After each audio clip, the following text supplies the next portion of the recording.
We are really honored to have you guys all lead this discussion and taking the initiative to help us fight against the systemic racism in the classical music industry. And thank you to our audience for joining us as usual. And please type any questions you might have for them as they discuss in our chat room, and we will try to direct your questions to them. And Randall, first off, before we get started, I just wanted to thank you personally for helping us spearhead this episode and discussion. Not only are you a brilliant artist, but you're so humble with your time and your voice, lending your voice to us for this episode. We really appreciate it. Thank you. It's a pleasure. So, Randall, when we were first brainstorming for this episode, I remember we felt that, obviously we're trying to emphasize the systemic issues as it pertains to the classical music world, but, we'll get to that. However, I think it goes without saying, all the injustices and issues that are being spotlighted is really beyond the scope of just our industry, right? Yeah, absolutely. Could you speak a little bit to that, just so that... Sure. I'm sure that everyone listening and everyone certainly on this panel has gotten more than their fair share of news and statements and all of these things from social media. So some of this may not be very new information, but it's always worth reiterating. Basically, what's happening right now is that people are starting to realize that Black lives, Black experiences, Black perspectives matter and are important and are to be valued equally to those of other races and backgrounds in this country. And it's been so great to see the outpouring of support and solidarity and action from a lot of people. But as inspiring as that's been, I've been saying a lot recently, and not to be pessimistic because that's not me, but I'm just being honest. It's a little bit too early, I think, for me to say I'm hopeful, because this has happened countless times before. This has been going on since Black people first stepped foot on this country against their will, mind you, 400 years ago. And, if it's taken this long for people to actually realize and recognize some of these issues, there's no reason for me to believe that it's going to be a quick fix. It's going to be an uphill battle. And, one of the things that I'm sort of pressing in any sort of conversation around these issues that I'm having is every single voice matters here, Black or not, right? Black people clearly can't do this by themselves. Silent protests, sit-ins, riots, rallies, everything you can think of, everything under the sun, we've tried, and it's not working. So now people are starting to realize, and people are starting to mobilize, and people are starting to act, which is great.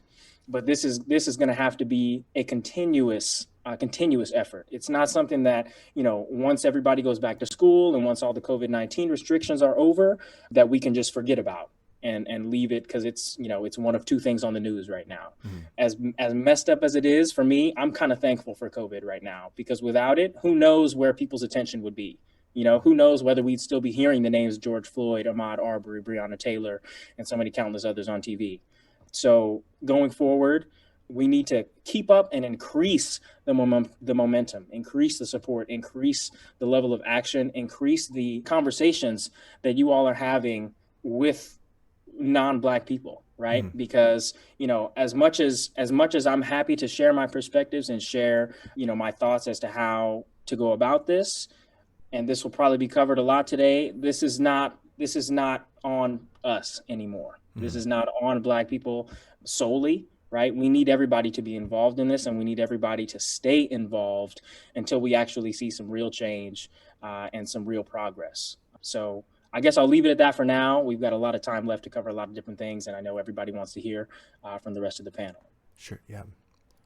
Well, thank you, Randall. As we have said, things you see personally in classical music industry is manifested in society in general. And I actually want to hear all of your personal experiences, how you guys got started playing music. Did you guys have any role models growing up? I want to hear, maybe starting from you, Jaylyn. Sure. So I got my start, oh Lord, I started singing a long time ago. Probably when I was about like 5 or 6, like singing, then getting into classical singing. Didn't really start until the 9th grade. I went to an arts high school. And so that was my focus there. Then later to continue Juilliard, just graduated, from my undergrad, Congrats. returning for masters. We love that. But yeah, I had role models, especially in high school. Definitely more people of color than now, unfortunately. But the fact that I had them early on, I think was actually very key for me to actually like latch on to this field to begin with. Especially as a young artist, like a lot of people look at opera and just like, oh my God, it's old, it's boring, like we don't anything to do with it. But, like to have those role models, like to have people who look like me and like I'm from like DMV area, so like I had a lot of connection like Washington National Opera and like a lot of teachers and coaches who were affiliated with them, and so that's where I got my kind of start in all of my resources and all the people that I look up to. And yeah, that's kind of where it all began and still going. I'm very wow. Awesome. So Awesome. No, I know Jaylyn personally from Juilliard times, and she's going a wonderful direction of being such a fierce singer. So I'm very excited for her. I would also like to hear from Camille and Jennifer, whoever you want to go first, and then Randall afterwards. I'm happy to go, if that's Sure. okay. Please. So, very similarly, I actually grew up with my role model. My mom is a professional opera singer and obviously Black and a woman of color. I had a very interesting experience as a child. It was very international. It was very arts heavy and arts rich. And, of course, I branched off and had to do something different, and I picked up flute. So Wow. I went to the University of Maryland, College Park for my undergrad, and that trickled into Peabody Conservatory for my master's degree in flute performance. And so, I would have to say I've had almost two distinct paths. I've seen the trajectory of a brilliant woman of color, renowned in her field, face on major stages all over the world. And then I picked flute in the instrumental realm and didn't quite see that. And didn't quite see that in the canon, didn't quite see that in my teachers, though they were wonderful. And I love you. Thank you for all you taught me. But as I'm now on this side of it, a little bit older in different roles, an educator myself, I see the discrepancy between how I was kind of mentored and tutored and what I questioned at the time, because I didn't question it and I didn't know to. So it was a very interesting time and background for me and how I grew up in my artistic life. But, that's just kind of the start of my musical journey. Awesome. And Jen, could we hear a little bit about your background and how you got started? Sure. First, let me just say that, like Randall, I'm truly inspired. I don't have the hope either, I have hope. Excuse me, I shouldn't say that. But I'm truly inspired by all the young people out there right now, or the people out there who are out protesting. There are protests happening right now outside of my apartment at 10:30 at night, and it's awesome. I live in the capital of the Confederacy, Richmond, Virginia. Richmond, Virginia. So, and I moved here in September, and Monument Avenue, which has all the, Robert E. Lee, Stonewall Jackson, Jefferson Davis, and Arthur Ashe on one street. It was really weird for me. So I just have to say that, like, power to everyone out there. I will keep supporting you financially, but I just had to say that. But how I got my start. So I grew up in Cleveland, Ohio, and was really lucky to go to Cleveland Institute of Music at a young age, 3, which had a great Suzuki program, and it was pretty diverse. So for me, my story was a little, I now realize was not the common story, but it felt very common for me to see young Black children playing classical music. At the time in the Cleveland Orchestra, there were 2 Black members, and they were both very active in the Black community and bringing, and kind of like as mentors. And one of them, Donald White, who is long passed, but his wife, Dolores White, is a composer. And so I also saw, a woman composer who was Black, who was getting her music played. So it was for me, that was like how I grew up. And I thought that was the norm, actually. Cleveland Orchestra would bring composers. They had an MLK concert every year. So it felt like Cleveland was making an effort to bring the community into the Black community into classical music. I then grew up, later and realized, wait a second, that's not normal and those kind of things. But yeah, so I always was in a group of, I will actually say this, I would say the majority of my Black friends, because of where I grew up and where my parents moved us, were actually classical music. Oh. So I don't even know if I would have the community outside of my family, the Black community, in a way, without my classical music friends when I was growing up. So that's a little bit of my background in the beginning. Awesome. Yeah. And Randall, could you tell us a little bit about your training and how you started in the field of music? Yeah, absolutely. Well, I started when I was 6. It's actually a funny story and one that I didn't think about through this lens until much later in my life. But I kind of blurted out randomly to my mom. I was like, Mom, I want to play the violin. You know, she wanted me and my younger siblings to be able to play an instrument, to be able to express ourselves in an artistic way. Both of my younger siblings chose piano, and for a reason that I still do not entirely know, I picked violin. And, Good you know, my choice. parents being as loving and supportive as they are and have always been, hopped on it. They're like, okay, let's find you a violin. So we went to a music store.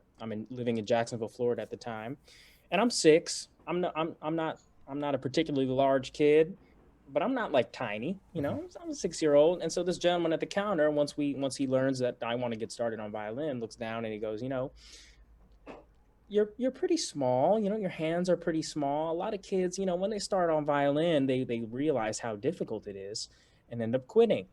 So maybe I would suggest, you know, you start piano instead, something a little easier. And of course, you know, with these sort of speculations, there's always two sides. You know, maybe he really did think I was too small at age 6. Maybe he didn't know that, you know, most professional violinists nowadays began when they were 2, 3, 4, right? But did he? You know, was that really, you know, the only thing behind it?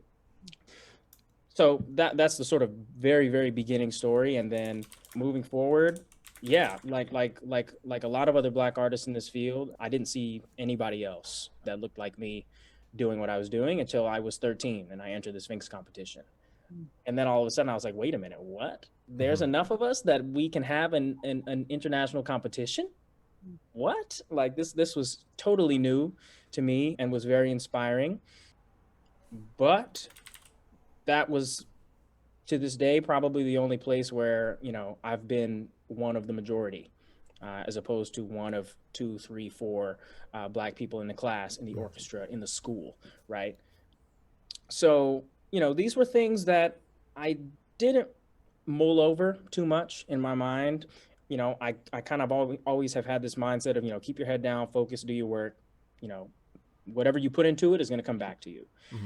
And then, you know, I entered Juilliard pre-college in sophomore year of high school. Again, there, one of, I can count on one hand probably how many Black students there were. And since then, it's been, I mean, that was 9 years ago, and it's been amazing to see, you know, the number go from 5 to 10, maybe, in the classical music division.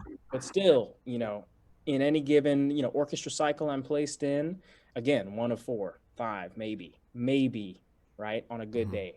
So, you know, something that I have been thinking about is the fact that, yes, as musicians, you know, we all pour our hearts and souls, hundreds of hours, thousands of hours of work into our craft, but not all of us feel the pressure of having to represent an entire race, an entire community when doing all of this hard work and going out on stage, right?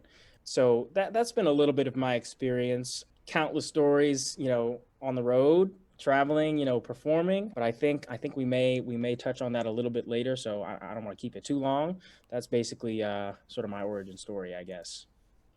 Well, thank you, Randall, and all of you for such wonderful, inspiring story on how you got started. And some of you were lucky enough to have that kind of community to start with, but clearly in a lot of places, not so much the case. And so as we segue, as Randall kind of directed, into our professional subcategories of different categories of professional jobs in our music industry, I would like to hear your experiences as a Black artist, how you've seen the injustice that came out of systemic racism. Yeah. I would like to start with the orchestra side of things. Jen, maybe you could touch up on that. Sure. I will say this about the orchestra, because that's a whole it's a whole TED talk, I feel like. Orchestra. I could actually do a TED talk about the audition process alone of orchestra and how it affects how the blind audition process isn't really blind. But I would start with saying, yeah, I'll talk about that first. So basically, if people know about the audition process, it's you know, you send your resume to an orchestra, they advertise it in the union book, send your resume. Hopefully you get asked to come to this audition on your own dime. And then they have 3 to 4 rounds and just whittle down, right, the number of people. But often, just to even start with the basics of a resume, right? We know that, and not just in the classical music industry, but resumes are a problem because of names. We know that, you know, in any job, people are biased. So there's there's biases out there, and then you could, you know, people could just look at your name and weed you out there, or if you don't go to the right school. So for me, I'm a big fan of, in the industry, if the orchestra has time, to allow everyone to audition no matter what, like stop weeding out people. So that's what I would say about just the start of the audition process. And then you get to the economics of it, right? Flying there, hotel, the costs of an audition are crazy. Luckily now, it costs a fortune. And luckily now the Sphinx organization has come up, and I think in partnership with New World and Lead American Orchestras, this, is it called NAS? Yeah, it's NAS, where you can apply for funds now. I was so broke when I was in college taking auditions. I wish that was there when I was in college. So now there are grants you can get to take auditions. But then when you get there, so you have this process that is supposed to be blind, but in some orchestras, and I would say the highest budgeted orchestras, that process isn't always accurate because they invite people to auditions, and often they'll invite named people to the final rounds. And some of those rounds are not screened. So here you get into an issue with, you know, people in the finals not screened, people knowing who they are. I mean, how are you supposed to have a fair chance? You know, I will say, in what I've heard, I hear from my friends that maybe, especially because of biases, that when players tend to have a harder issue with that, especially viewing Black players as principal players, as leads, right? Leaders of an industry or leaders of a section. So there's a lot of issues with that. But I would say, just reviewing the audition process, I think it's something the industry has to do. I was on an ICSOM, like, I don't know if it was a panel committee, let's say it's a committee that basically asked orchestras to consider blind auditions, truly blind auditions, through all 3 rounds or 4 rounds, so that no one sees anyone. And then the next step would be actually to stop inviting people to the finals. You know, everybody has to go through the same process. Yeah. It seems so easy, right, to fix, but yet there is such an argument in the industry, and I will never understand it. I don't know. I can't think of what the argument would be. I mean, because you're literally not leveling the playing ground. Right. So, well, one of my fun things to do is ask people how they got their job in an orchestra. That's a fun game. You know, like, I can honestly say from the prelims, I auditioned. You know, I had, the finals weren't screened, but the first 2 rounds were, and but not everybody has that story. There's some very interesting stories out there in the orchestra world about how, you know, X player got their job. And that doesn't mean they're not great players, but it is a reason why more black players aren't getting into the industry, right? And I will also say that one of the biggest issues I have with that is that people say, oh, we can't diversify an orchestra. Well, you could and start inviting Black people to the finals then. You know, like, sure, if you're going to do it for other people, why aren't we considered, you know? So that's what I would say. I mean, there are ways to fix this industry. It feels like there are walls up, you know? So yeah. Go ahead. Can I just jump in, like, really quickly, Please, to add, Jennifer, what you said is so on point. And though I've been far out of the orchestral scene for a while, I mean, if you want to compare it to systemic racism, let's talk about generational wealth. It's like, okay, if we're going to the same studios, and that's the only credence that we give for someone coming into our orchestra and talking about that name recognition, that's that wall up. You know, if you talk about the amount of wealth that Black families have to white families in this country, it's the same thing. We're not allowed to get housing. We have redlining going on. We can't build generational wealth. So instead of just simply tearing that down, as Jennifer is making the argument to do, and actually here, come one, come all. I don't care what studio name you come from. You can come from Wichita, whatever, to Timbuktu, and I want to hear you play. And if you are a player that has pushed and motivated yourself, has refined yourself from your life experience, and not because you've been abused by a certain master teacher in a studio, then that's the kind of mindset. It's a mindset shift. And that's what people are unwilling to do. I've talked about this before, but it's like going through a grief process. When are we going to be ready to go through a full grieving process of losing power? People don't want to lose power. And so until we're comfortable, and as Randall said at the beginning, being hopeful is a little hard right now, but COVID, the combination, the perfect storm is right now. And what we do going forward is going to define our generation for decades and centuries to come. And we have a moment right now, but we have to go through our grieving process, and we have to accept that we will lose power, and it's going to hurt, and it's going to be uncomfortable. And that is what people are not willing to do. So don't come to a webinar. Don't, say you're all about the cause, right, and then not be ready to lose your power. Mm-hmm. You can. Right. Exactly. We actually have a couple questions related, I think, to that. What you guys said, just talked about. Ben Schindler Violins asks, what would you all, well, I think this is more of a general question, what would you all want to see happen, especially in the classical music world, specifically right now, to keep the momentum going and make all of us understand we need to make this issue, our lives, work in many respects if we want to see lasting change? And he follows up with, also have major music organizations actually address the issues in any major way other than to statements with phrases, we need to do better.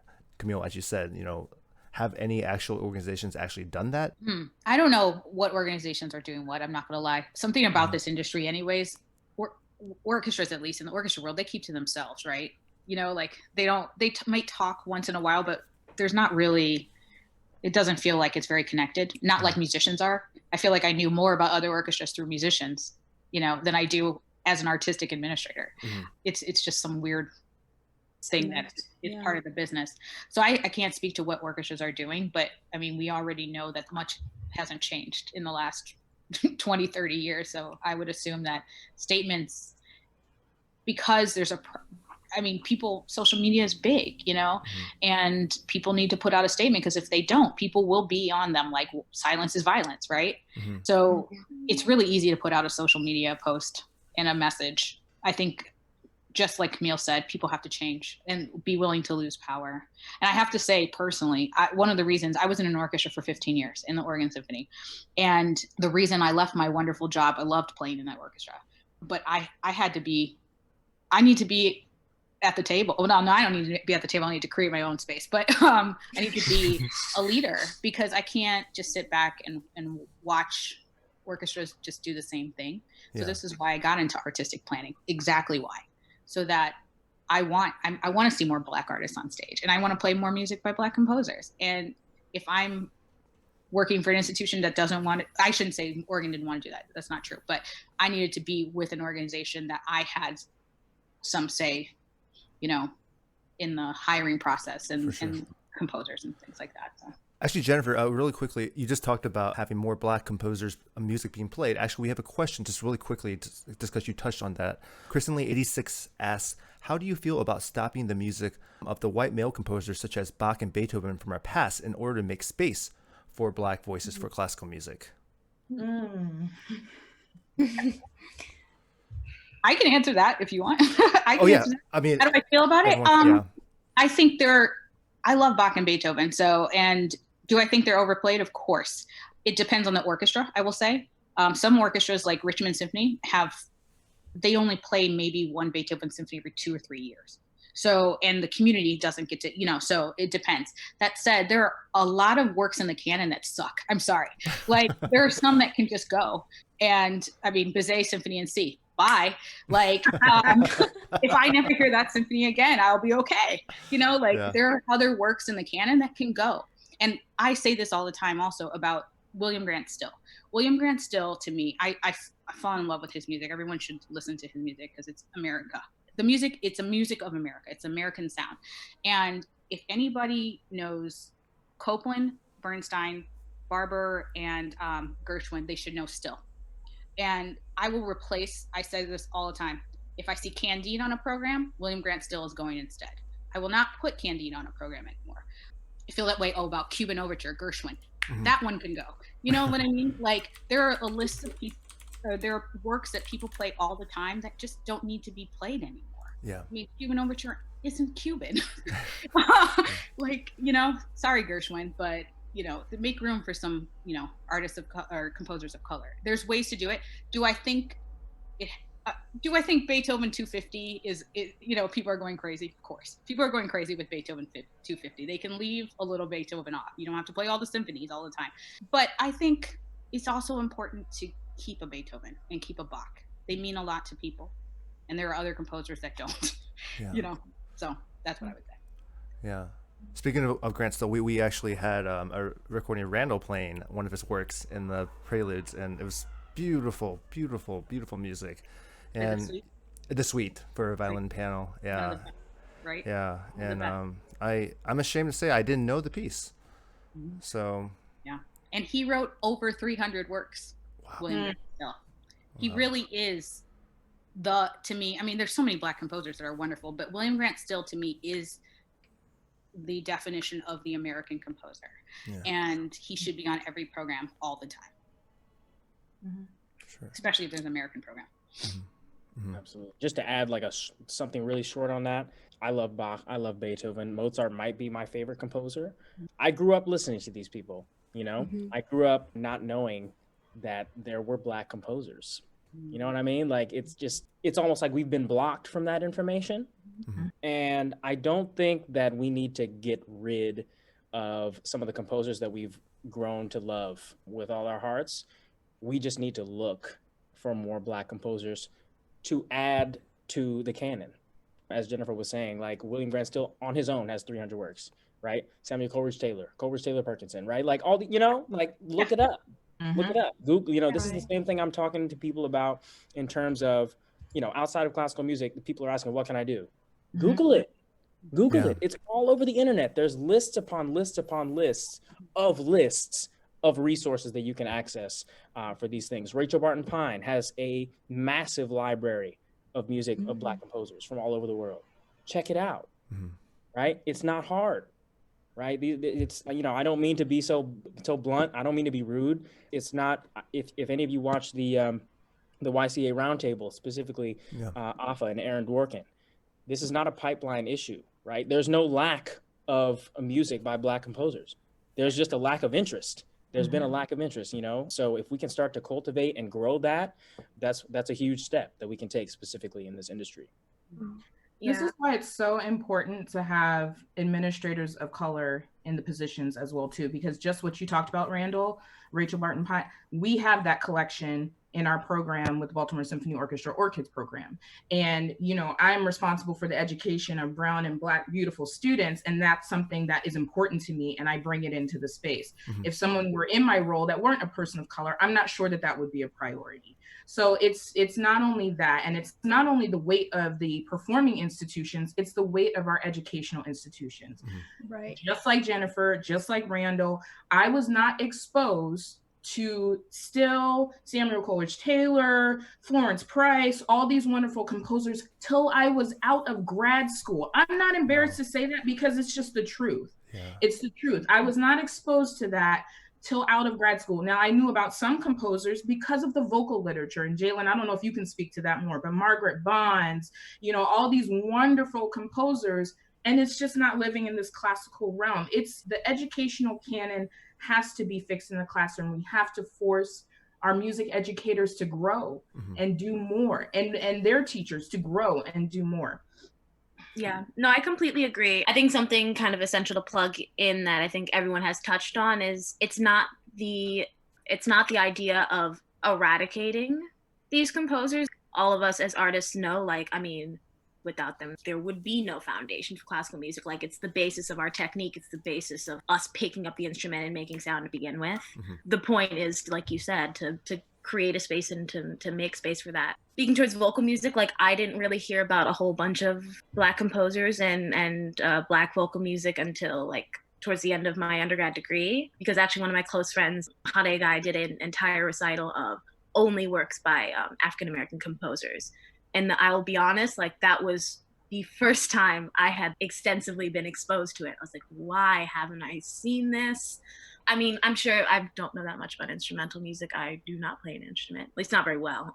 But at least within voice, it is all about like when you walk in the door anywhere, it's, what could you play? So they throw you that you could be a Despina. I see a Musetta, like I see a Gilda. Like it is always the streamlined classics, which are like imperative to having a good foundation in technique and rep. However, you know, it's important to be exposed to some other stuff. So a lot of the stuff that I do get myself into and recently have gotten myself into is actually a lot of new works, things that have been written in the past year and a half. That's where I've been putting in my energy, and those are the things that I've been auditioning for. Because until I've seen an adaptation, although Heartbeat Opera's did an adaptation of Fidelio that is an all African American cast, which is really, really cool, and you should check it out. I'm sure it's online somewhere. But that's the only opera that I've been exposed to that I've seen a company try and do a spin on so that it was an inclusive work for us to be a part of. Until then, like for me, I've been seeking new work. I've been seeking people who are writing things now and doing cold reads now and like are in workshop mode. And that's how I've been fulfilling myself, because there is a lack of that. Being a Juilliard, being right across the street from the Met, one of like the greatest opera houses in the world, very mainstream, very die-hard tradition of just doing very traditional and not super inclusive pieces. Yeah. I feel like sometimes I get pushed into the box of, okay, I could be in this situation, which like great pay, but am I doing the work that is fulfilling for me and representing me? Or try and go to these smaller like houses and smaller companies and workshop these pieces that have never been seen before. And sometimes it's a career risk, actually. So I think it's important to discuss that, something I've faced in the past year or so. Well, speaking of the opera world, I'm sure you've had some experiences because of the way their audition process work. There's got to be some like etiquettes and, you know, a lot of behind the scenes work that you must encounter. Would you be able to talk a little bit about that? Yes, I would love to. I mean, as ideal as it would be to do blind auditions or blind screenings for a lot of things, opera is a very visual art form. It is about aesthetic. It is about a look. And so unfortunately, there are some instances where sometimes it's not the sound. Sometimes the sound is beautiful, the sound is great, the voice is working. It is the look. It is a look thing. And so being able to separate art from artists, voice from look, has proven to be difficult for many organizations, for many opera houses. In terms of behind the scenes work, when being in shows, a lot of things I run into, obviously hair and makeup are always things on my mind when I walk into a show. Like I'm like a rehearsal person. I love the process. I love getting into it and being in the room. But I know that week before tech week, when everyone's getting in their fittings, everyone's getting their swatches, there's always that thing inside me. It's like, oh God, like someone's not going to be able to know how to deal with my hair, or like someone's going to have the shade that is just not right for me. And it's a thing you have to worry about. I've had conversations with costume directors and makeup people where I've said like, hey, actually, I would prefer to do my own makeup. Thank you very much. Because unfortunately, more times than once, it is proven that I've never done makeup on a Black person before. It's like, that's clearly not my shade. I get that there are all these lights and things involved, and like they talk in ways if we don't do this for a living. I'm like, no, I understand all that goes into this. I understand there are lights and there are angles and there are shadows, but you don't live in my skin every day. This isn't gonna work. So like I've a couple times have had to just like put my foot down and be like, yeah, no, I'm not gonna do that. I'm gonna go and do this. Talk to the director, talk to the production manager if there's an issue. Sorry. And it's unfortunate because that shouldn't have to be a thing that is so hard to assess. And that's kind of how I've navigated it. I've had to do a lot of things on my own. I've gotten really good at it, so like I don't complain as much, but it shouldn't have to be that way, you know?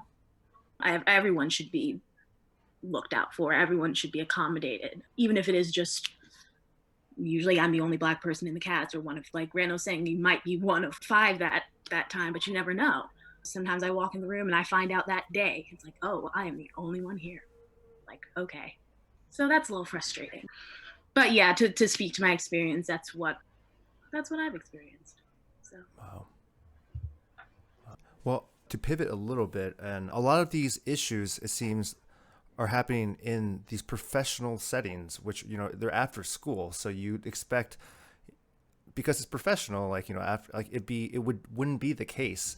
But like, what about education, like institutions? Do you find a lot of these problems also within life at a conservatory, for example, or, you know, like even before that? Absolutely. Yeah. I mean, I just education wise, just growing up, I was thinking actually something that drove me crazy when I was growing up as a kid, hearing people say, well, you're really good for a black violinist or a black violist. You know, the expectation should be lower or something. Sorry, it just made me think of that because we're talking about institutions. But I know that was like a common thread. No matter what festival I went to, people would just be like, oh, wow, you're like the black, and they would say it to me, you know, I'd be like 8 years old, 7 years old, 9 years old, you know, wow. It just sticks with you. And that happened all the way through until I was probably in college, I would say, but all through high school, every time I won principal, every time I was a concertmaster or something, wow, you know, you're really great for a black, like what? Black violinist, black violist, like, what are you talking about? You know, and that sticks with you. And that goes to probably people not seeing, you know, not seeing very many, and definitely not getting beat by them. So beat by someone who was black, so in orchestra. Yeah. And I can definitely like concur with that. Just like quick story share, because I'm an open person. And people need to know that this happens. But I guess it was like my sophomore year. I was assisting a friend of mine, not a person of color, but he was finishing his pre-college graduation recital. He's a composer, great person. And he needed a couple of singers. And so I helped him out, sang a couple little cute chorus things. And then proceeded to there was an after party situation because this is graduation.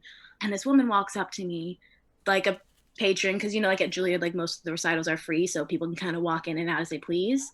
Stranger, I don't know who they are. She like proceeds to ask me like, okay, like, is this the party for so-and-so? I was like, I was looking for them, wanted to give them a card. I was like, oh yeah, I think I saw them over there. I can go grab them for you if you'd like. It's like, oh, you know the composer? I was like, yeah, I performed in the concert. And she kind of took a minute and like, she looked at me, kind of like looked me up and down, and was like, there's no way. I was like, wow. What do you mean? No, I think I was on that stage. Yeah, no, I was there. If you were there, you saw me there, I was there. And like a second time, just proceeded to say, no, and walked away.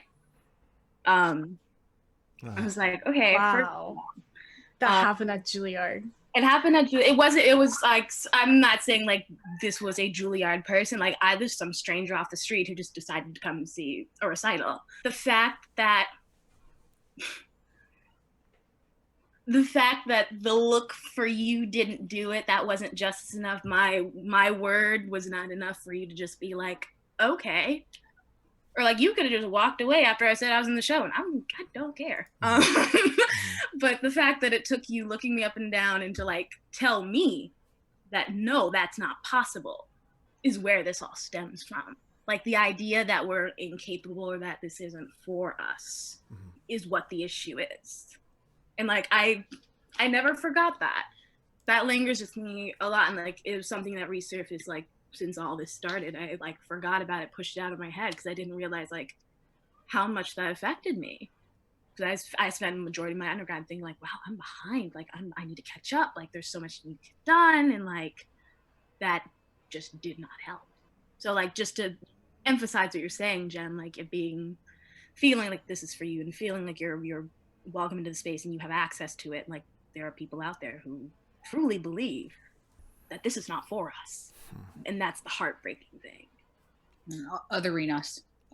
Yeah. Mm-hmm. I would say also for an institution, one thing that's really important, we always tell young people, you go to school you study, whether it's conservatory or not, for the teacher, right? And I think it's especially important for Black students to really look and research their teacher, because their teacher may be good for most students, but they might not always be good for their Black students, and making sure that they're really advocates for their Black students, because there are some really famous teachers out there that have great studios, and you work really hard to get in them, and they won't, you know, help propel you like they won't promote you like some of their other students. That was not the case. Luckily, I had a great teacher, Bob Vernon, who was wonderful. He advocated for me in every realm. But I have friends that went to other institutions that they studied with the right teachers, but their teachers didn't do that. They were always putting other students out there and not advocating for their Black students. And it's a shame because they're really good musicians, you know. And I will say they're all still playing, which is great, but they didn't end up like they wanted to.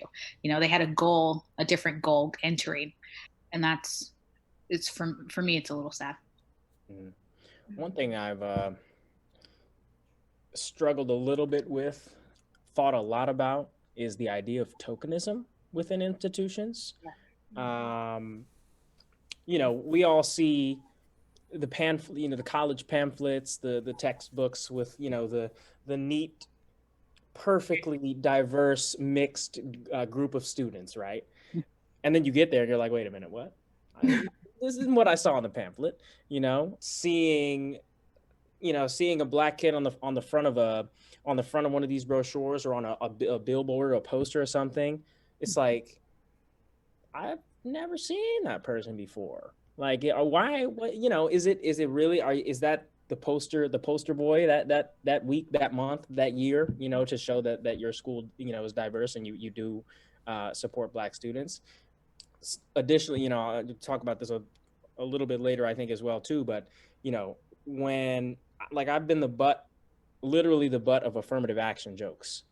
Wow. You know. Wait, what? And other friends of mine have as well. It's like, oh, okay, I know why you're here. I get it. Juilliard? I got you. Juilliard and elsewhere. Wow. You know, I've heard a number of stories from other people too. It's like, you really don't think that this could be in any way related to my skill, to my ability, to the hard work that I've put into this since I was a little boy. Yes, you think that this is just a pity party, right? This is something that I am constantly thinking about, not only in terms of like institutions, but also like in the field in general. If I'm asked to do something, like, why are you asking me? Why are you asking me to play on a one movement on an MLK Day concert? Right. You can ask anybody to do that. Would you engage me the next month in March for a subscription series? Probably not. That's usually what I think. So, you know, be sure, if you are a leader of an institution, if you are a part of an institution, be very, very, very mindful of not making any assumptions about someone's past, someone's experience. Understanding that, you know, at a place like Juilliard, top of the top, why would you ever think that somebody there is not there because of their skills? I don't get it, you know, and I can only imagine what happens, you know, at other institutions that don't, you know, as outwardly promote or push for, or at least express their desire to increase diversity and inclusion and all of that in their schools. So just be wary and check yourself. You know, when you see a person of color and you have this thought of like, I wonder why. Mm-hmm. Stop. Mm-hmm. Just stop right there and think about what you just thought. Mm-hmm. Right? Think about why you just thought that. Think about what caused, you know, what deeply ingrained sort of, you know, bias and prejudice caused you to have that thought, even if you didn't express it, right? Because that is, in essence, what the problem is right now. So I just want to put that in there. I will say, I mean, we didn't talk about network and mentoring and things like that, but yeah, I should say. But one of those reasons I think people are like, they think, oh, affirmative action or something, is because often people don't get in just on merit, right? Mm-hmm. And so if they themselves got through because they knew someone, they studied with that teacher before in high school at a summer festival, blah, blah, blah, or whatever, they assume, oh, you know, you didn't get in, because that's what happens in colleges. Mm-hmm. Often people aren't just getting in from that audition, right? They studied with so-and-so teacher beforehand. So they've already created a network and aligned to that, you know, or so-and-so's teacher called them up and say, I want my student in your studio, you know? So it is I think people, because they themselves didn't get in a way that was, you know, fair or by the book or whatever, there's always a skepticism of why we didn't either, you know, or why are we there? Yeah. And, and to pull in Michelle Obama, being at some of the best tables at the world, they're not all that smart, right? So, I encourage anyone who's listening to this, who is a young aspiring musician, you deserve to be there. You got in because you are musically talented. You are an artist becoming, and you stick to that, because I went through a little bit of that myself, and especially going to Peabody from a state university. I mean, it has a fantastic music program at College Park, but then you're switching to conservatory. I had a little bit of feelings imposed upon myself when I got there, and I said, wow, okay. And then being treated a little bit, more harshly than others who are playing at the same ability level as me or less than. It was very eye-opening. So stay the course, you belong there. I just have to say that. Very important. Absolutely. Guys, we just have a couple questions just really quickly. I thought we just asked you guys. One of them is related to what we were talking about before about administrators. This is from RCI Proti. They say, I'm sure the panel is aware of the firing of the racist principal trombonist in Austin. Yeah. Would like to hear if the panelists think finding and weeding out musicians and administrators like her is a needed pursuit. I think as actions start being taken towards equity, more people will be outed, similar to the ongoing Me Too movement. Mm-hmm. Do the panelists think the focus should be elsewhere, or is weeding out some racist a step we need immediately in the industry? I'm gonna hop on that. That's essential. Yeah. That is essential. Again, referencing the YCA roundtable from earlier this week, it's got to happen on every level. Administrators, students, staff, donors, right? A lot of concern for these big institutions is, okay, if we as an institution put out a message of support, solidarity, anything that is in support of this movement, and we are not, and our donor base or one of our donors is not of the same mindset, we're losing, X amount of dollars from them, right? So let's not do that, right? Let's hang back. Let's put out a sort of lukewarm, we need to do better statement, right? That makes everybody happy for a bit. And, we'll come back to it later. It's 6-9 months after we've put together a team to think about, it's just like, no, weed them out, right? And, check your friends too, right? Just because somebody's close to you doesn't mean that they should get a pass. Everybody needs to be held accountable now more than ever. And on an institutional level, absolutely, we need to start weeding them out. Are you kidding me? Yeah. There's no place for anyone like that in the music industry, in the country, in the world, in my opinion. So that's huge. Can't work next to them. No. Cannot. No. But you know what, everybody, what has to accompany cancel culture is education. So you can weed them out, but then you need to get all the rest of your musicians together. We are having weekly, monthly, daily discussions on this, how we're going to diversify, how we're going to open up our community, how we're going to unlearn some things, because a lot of it too, just like we have borders up, it's a lack of access to education. It's a lack of, just following into what So I think too, it's an opportunity to weed out those who need to weed out, but also follow that up, right? Because there are probably 5 more people, 6 more people, 10 more people in your orchestra who have very similar mindsets. Hopping onto that, KDS21 says, what would you suggest to educators in the elementary and secondary levels in terms of changing how they deal with our youngest students and create pathways for them? I work with a youth program, and I think I know who asked that question, so hi. But, I mentioned a couple things earlier. It's definitely looking at the canon. It's definitely looking at curriculum. Someone wise once told me, if you really want to hide something from people, and specifically talking about Black people in history, put it in a book. Write it down. We need to look at curriculum. We need to peel back the pages and see what's actually in there. Examine that, bring some daylight to that, and really sit with ourselves and say, how can we adjust and change that? But there are things that are happening. You have foundations who are turning their attention to these elementary and secondary level age groups now, which is, everybody wants to kind of support the artists when they arrive. But what about that whole trench pathway that they have to climb to get there. So, you have places like Chicago Musical Pathways being funded by Mellon. You have the Boston Beam Project. You have programs like OrchKids who are embedded in the community and not just saying, oh, here's the gift of music. Here, take this violin and you're going to be an amazing. No. Do I know your family? Do I know your aunt, uncle, and brother and sister? Do I know your home situation? Can I help provide you with more support there? Do you need concert clothes? Do you need a ride back and forth to your lessons? I mean, these are the things that people are not paying attention to that, a student, often white with privilege, has access to. And it's not a second thought that I'm going to hop on a plane and go take that audition with the teacher in Michigan and I live in Florida. It's not a second thought. So it's just, there are things and movements going to that direction. But I think the foundations, I think donors, I think even orchestras need to turn their eye more in an authentic manner to the young levels, the young students, being in community with them, not dumping what they think is right culture, but understanding the community around them and bringing them up into and embracing different kinds of culture all around and letting that reflect on the stage. That's how we're going to do that. And that's how we're going to support it. But we have to turn our attention to it. You can't just polish the ones that make it to the top. Well, you pulled yourself up by the bootstraps. Right. Come on now. I have to sew the bootstraps. I have to harness the bootstraps. I have to, get the leather from the cow. No, we can't do that. We can't.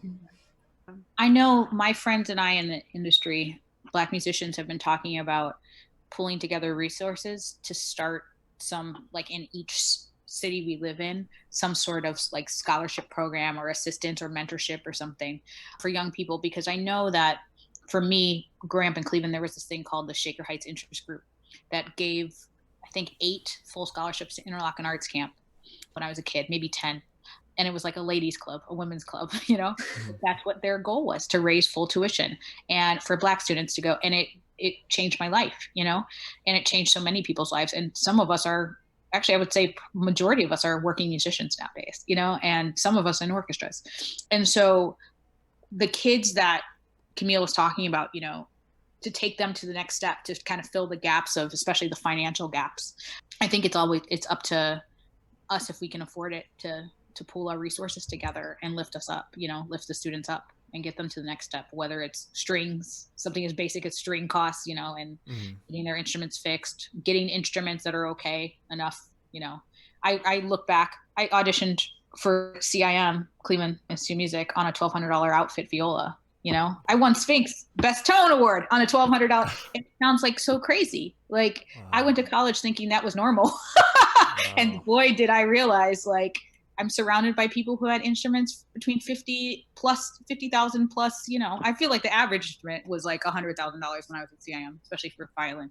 And it was just like, I had no clue, and I was kind of already a little bit in the know, like, so I can only imagine, if you really aren't in the know, how it can only, we need to be there to guide, young people and fill in the information that they may not be getting from outside sources. Absolutely. Invest in the future. Yeah. Invest in the future. Camille, I'm sorry to just take this a second. What was the youth program that you were talking about in Boston? I hadn't heard of it before. Boston Beam, that's a new initiative of what they're trying to do to kind of create that pathway. So Boston Beam, Atlanta Talent Development Program for the Atlanta Symphony, I might be saying that backwards, and they've been around for forever. Chicago Musical Pathways. So these are all programs, and the 2 that I mentioned earlier are being funded by Mellon. And now there's also something happening in with partnership with Peabody and DC Youth Orchestra Program and a couple other places as well. So, people are starting to kind of get on the train. It's a little late, but they're getting on the train and, doing this coordinated effort. And I'm big into this. I'm big into institutions and organizations collaborating, because where you might have a gap, I can fill that gap. And let's work together as a team, because that's how we build up the whole, not trying to, everybody come to me for this one thing and I can't provide all the aspects that you actually need. Mm-hmm. Yeah, for sure. There is a talent development program grad in our chat room. So it's really wonderful to have you. Welcome. We have a question from Eric Silberger. Asks, what does everyone think about Daryl Davis's approach to combating racism? Who? Daryl Davis? I don't know. I don't know Daryl Davis. Me personally. neither, actually. Well, I guess we can Google While him we're after. at that, Anyone know Daryl Davis? Yeah. Oh, okay. I'm gonna look him up though after this. I Yeah, know, me me too. Me too. Eric Silverger always on. Thank you, Eric. Well, while we're at that, Sami Violin says, I recommend to everyone in the chat to attend the next Sphinx Connect if you haven't yet. Maybe one of the panelists can tell us more about it since you guys are associated with Sphinx in one way or the other. Sphinx Connect is the global convening for diversity in the arts. It's primarily music-based, music-focused, classical music, I would say. But it's a place for Black and Brown artists to get together. Actually, it's a place for everyone, I should say that, start by saying that. But it's a place to focus on issues for Black and Brown artists in the classical music world. So it talks about chamber music, it talks about the chamber music, administration, vocal industry, the competition is housed there. It's usually the last week in January, first week in February. I'm forgetting something. Education. It's great for students. They have this wonderful program. If you are a student that you can, actually, it's maybe not just for students, but they offer fellowships every year. So if you apply, I think early in October or November, they'll pay for your trip there and house you. Oh, wow. To go to the about 200 to 300 people they pay for. So, but it's a way, it's a family. You go, you network, you meet people, and you come away feeling rejuvenated to start all over again. If anybody else has anything to say, I worked for Sphinx Connect. That's why I know a lot of the ins. Actually, I was an intern for them 1 year. They're also doing arts leadership. And so I am a proud member of the SphinxLead inaugural cohort, which is dedicated to raising up arts administrators of color into the field, raising their profile, giving them one-on-one mentoring, coaching, access to networks. So, and I will say, being a part of that program, being in community with the Sphinx organization, I mean, it's how I'm linked in with you amazing people today. And it's really leveraged and shifted my whole perspective of myself, what I think is possible and who I can do it with. And that's invigorating and powerful. So yeah, go to Sphinx Connect. And I put the website in the chat room for you guys. The URL's right there. There's not much else I can add to that, except that it's a great time. It really is. Meeting like-minded people who have similar goals. It's over a weekend, right? It's a few days. Yeah. Starts on a Thursday and there's panel after panel after panel, live discussions covering, like Jen and Camille were mentioning, basically every corner of the industry in terms of how we can improve, our standing in terms of diversity and equity and inclusion. So it's a fantastic resource, and I would encourage anyone who's listening to check it out. Mm-hmm. Yeah. Oh, thank you guys. Yeah. Oh, by the way, Eric Silver clarified Daryl Davis was a Black musician who attended KKK rallies to get tons of them to leave. So I guess we'll all Google him after. So I'm gonna Google that. Yeah. Must be a great musician to be able to do that. Yeah, that's bold. One more question, Cadis21. Have any of the organizations you are affiliated with invested in implicit bias training or more about learning about the histories of their communities, like Baltimore? Yeah, Richmond is doing that. Richmond Symphony is going to do that in the fall. So yeah, we will be doing it, and I can't wait. I think it's going to be, it's Richmond, it's going to be some digging, some truth telling. Can't wait. Wow. Any other one of you heard of any implicit bias training being applied to any institution or? Yeah. So what's interesting is the organization I work for, OrchKids, though it is part of the Baltimore Symphony Orchestra, we're kind of, a subsidiary, kind of work in our own silo. And with that, we have free range over our fundraising. We have free range over our operational budget. So at the end of the day, we can somewhat control where we put our money and infrastructure toward. Mm-hmm.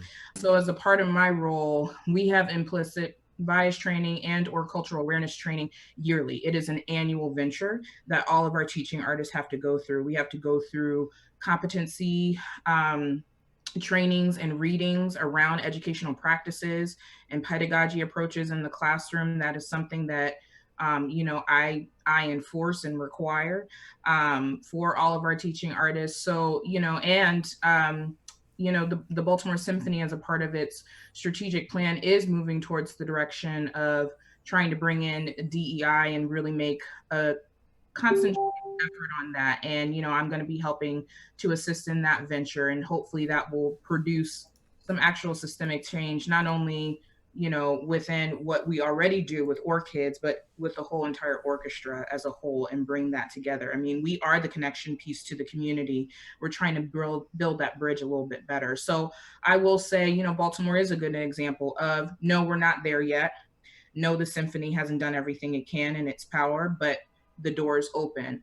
The receptors are open, and we're actually trying to make that change. And having people in strategic leadership positions who can speak truth to power, who can hold their own, who have a whole network of people behind them to back them up is critical. It's just critical. Can I also say something about the orchestral industry and as a whole? So as we know, because of the Me Too movement, harassment training is becoming much more in the norm for orchestras. And that was a fight, but it is. And I think anti-racism bias training is going to be the next step for orchestras. I think it's just going to become part of the norm. I will say, however, that I think the catalyst for that is going to be the fact that a lot of these granting institutions now and foundations are putting diversity at the top of their list for getting even the grant, or the grant that you need for you to function, your orchestra to function. So they're being forced to change, even though I think some of it is just, it's small changes. But yeah, I think it's going to be in the next, I would say 3 years, orchestras, maybe 5 years. No, probably 3. Orchestras are going to have to do it. I would only hope that, a lot of we can start from even like a earlier stage, like even conservatories are even earlier than that. Like Randall and Jaylyn, I mean, since you guys are pretty recently removed from, well, actually Jaylyn, you're still there, but Randall, you're recently removed from Juilliard. Did Juilliard have any kind of implicit bias training or something like that when you guys were there? I went a little bit years before, so when I went like 4 or 5 years ago, they didn't have it for sure. So I was wondering if they had implemented it recently. Well, Jaylyn, I know you were a diversity advocate, right, for the entire time you were there. Maybe you probably have some more info on that than I do. I was a diversity advocate for 3 out of the 4 years that I was at Juilliard, and I know it wasn't something that was translated to the student body, that it was something happening, until much later in my degree. So around my junior year was when they started discussing their EDIB initiative, equity, diversity, inclusion, and belonging. And that's kind of been, and like the people who had that, like amazing people who are very, very thoughtful and have been crafting this entire thing for a long time. And so there's been a couple times where I've be like, maybe we could talk about this, or maybe not that. That's not so important right now. So lucky to have been at least a little bit a part of that. I would say that it is still most definitely in its infantile stages, because I feel like it's just been kind of made about here's what to do and here's what not to do, like as looking towards the future instead of realizing, look how many skeletons there are in the closet. Like that doesn't mean we don't address it, So short answer, yes. It's something that is in the works and has been put in place, and that all staff, especially like tenured professors, are required to take. I believe they do 3 sessions during the year. Based on your schedule, you can kind of pick when it's best for you to attend these things, but it is now a requirement of all faculty and staff of the building. And it's pretty rigorous. It is in no way, shape, or form, in my opinion, the solution, I think this is only a small part. Like I said, there's a ton of stuff that has been swept under the rug and covered up, and we unfortunately can't turn a blind eye to that. And unfortunately, no amount of training for the future can prepare us to actually face the past and those things that need to be focused on. Thank you, all of you, for sharing all of your thoughts about all these issues. We might have to start wrapping up here. Do you guys have any last remarks for our audience or anything you want to add to this discussion? Maybe Camille, you could start if there's anything. Last thoughts? Yes. Well, first of all, I just want to say again, I'm so happy to be in company with such amazing people who are so charged and full of life. So thank you for sharing this space with me. You know, I think if I had any closing thoughts, I just hope that people are awake and that they stay awake. You know, Randall kind of mentioned, again, to go back at the top of the hour, it's hard to hold on to hope right now. And you know, I want to encourage everybody that we are in this critical moment and we can make that change. We have all the markers to do it. And if it's not now, then when? I want to say that there are so many wonderful, beautiful Black and brown artists. It's not hard. You could literally sneeze on us. We're right there and we're ready. We're so ready. There are beautiful Black and brown children learning instruments, creating pathways for themselves. We have students from our program shifting generational narratives for their family because they are now first generation college attendees. Like the difference can be made. We just need you to show up. We just need you to be awake. You don't have to do it alone. You have to be awake. So I hope people hold on to that. It's easy to lose conviction, but that's all we need you to do. Stay awake. Wow, thank you. And anyone else? I would just add, start small. I think, if you start within your own group of friends, or your social circle or whatever, include more Black people in them.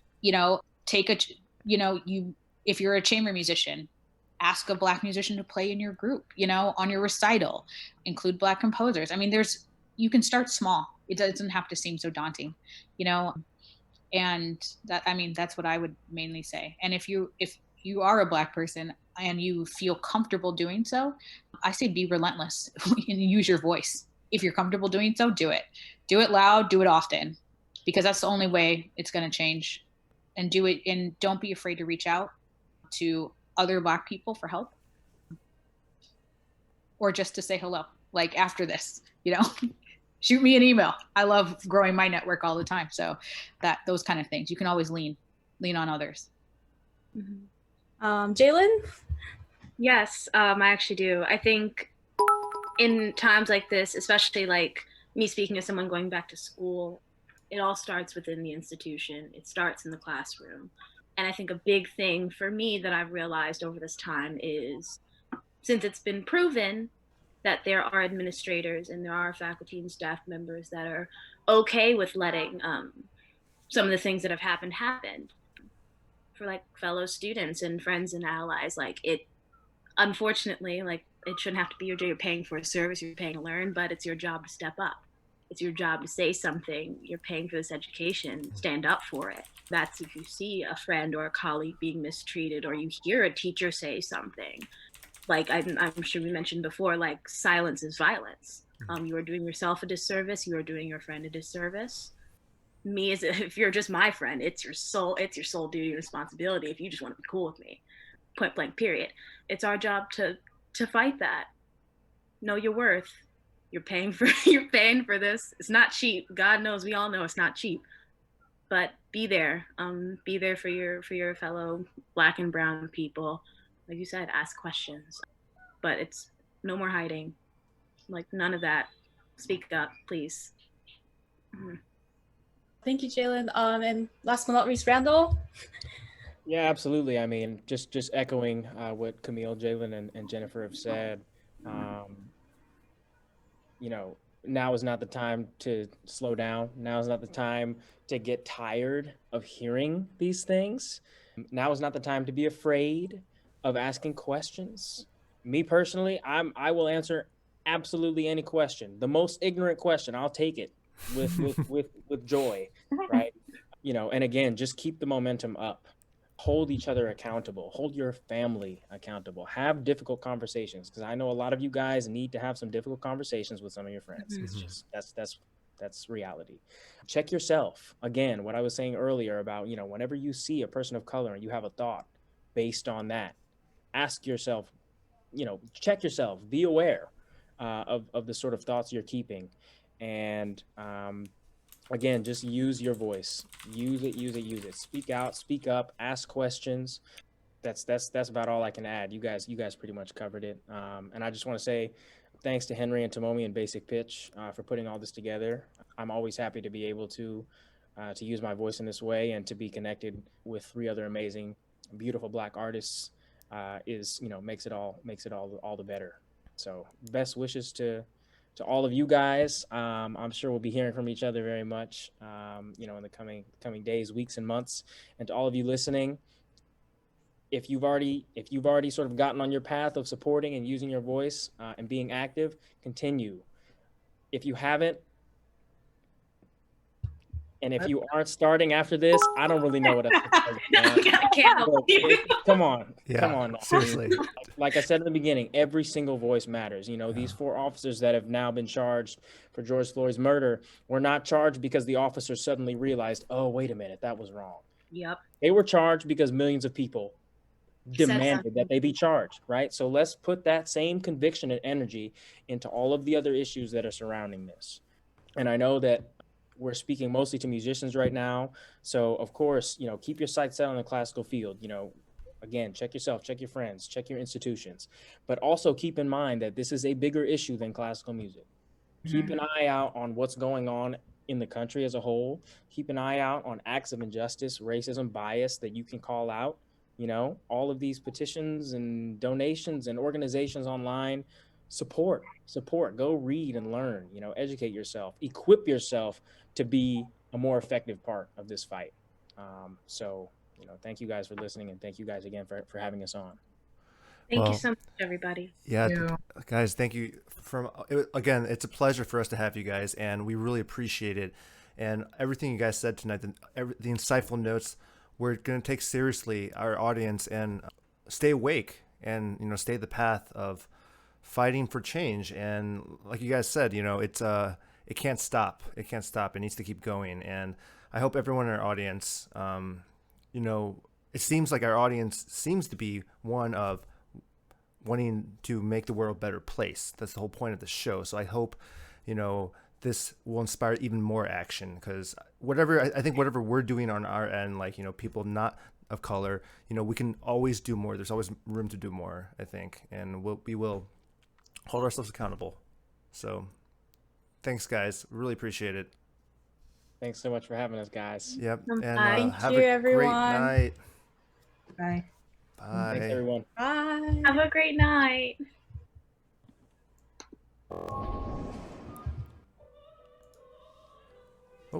Well, guys, thank you so much for tuning in today. And also thank you guys for those of you who gave us bits and cheered. Like we said, I don't think we said it, but in the chat room, we typed in that all donations and bits and all those things, ad revenues for this episode, is going to be donated to Black Lives Matter. So if you guys do want to donate, I mean, go ahead. You know, go ahead and donate through this thing, which you guys have, but also check out the resources we put in the chat room. Giving the money directly to the organizations is probably better, but we will give everything you guys have given us today in terms of the monetary value to Black Lives Matter. And yeah, and what an awesome panel, guys. Let's give some hype for them. Guys, give them a round of applause. Yeah. Oh, I didn't even use my soundboard today. Oh, it's off. Well, anyways, usually we have a soundboard, but yeah. So it's really wonderful. Oh, everyone had their insightful comments about each issues that are being, that are being held in our industry. So, in every aspect. So, well, that wraps up our today's episode. And I know we didn't have any of our usual silly or funny segments as part of tonight's show, but I think it was with the intention to emphasize that much more how important this issue is right now. And so thank you so much, everyone, for tuning in. And by the way, guys, this is William Grant. William Grant. What's his last name? Still. Again, I didn't know his music up until today. It's beautiful. This is Randall playing. So enjoy the beautiful music as we send you guys off. And and Tomomi, as a show, we're new, but we could do better too. We can invite more Black guests and artists onto our show also. And of course, there's so much we need to actually talk about and take actions within our community too. So now is a good time to start. Yeah. And guys, really, if you haven't done so, please take the time to educate yourselves and reflect on the ways you can take action to make a difference for a change. And like Randall was saying, if you haven't done it, then there's no excuse, So go as a community, we can make a difference. Guys, thank you so much for tuning in, and seriously, have a great night. Good night.